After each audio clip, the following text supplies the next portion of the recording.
هذه الشيلة مهداة من أبو غداري التليدي إلى أبو مشني التليدي سعيد جابر، إنتاج قناة أبو بندر المنبهي. شوشي الهاجوس وعلنها طواري، واحمل التعبير من أبو غداري، نظمي في عين الصواب يوصله لسعد جابر أمر طاري، شرح له يوصف يسوق فكر ساري، واقع ما هو سراب عن صفات الكف وطال الله سنين.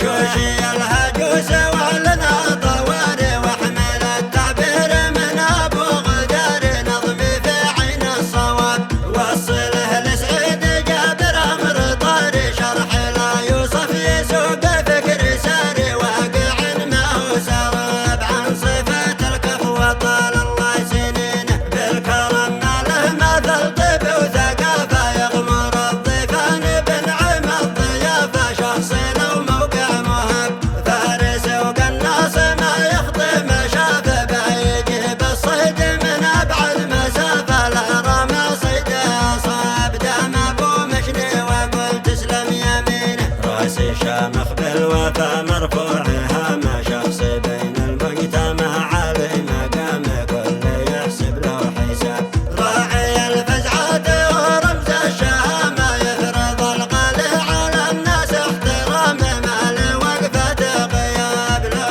يجور الوقت ما وطى جبينه، التليدي فخر في ماضي وحاضر، ما به أحد يشبه سعيد بن جابر، جود الرعد وسحاب، راعي الجودات يعجز كل شاعر، كفو صيتك الذهب بين العشاير، عندي شبان وشباب والخلايق بالجمايل ذاكرينه، وفصيله نادره في ذا الزمان، له من الشعر انتقى ترقى المعاني، حين عاد الكيف طاب ما يبوح القلب ينطق بلساني، والصلاة على النبي ختم البيان، مسك بسطور الكتاب ما لمع برق ولا الغيمة زنينة، شوشي الهجوس وعلنا طواري، واحمل التعبير من أبو غداري، نظمي في عين الصواب وصله لسعيد جابر أمر طاري، شرح لا يوصف يسوق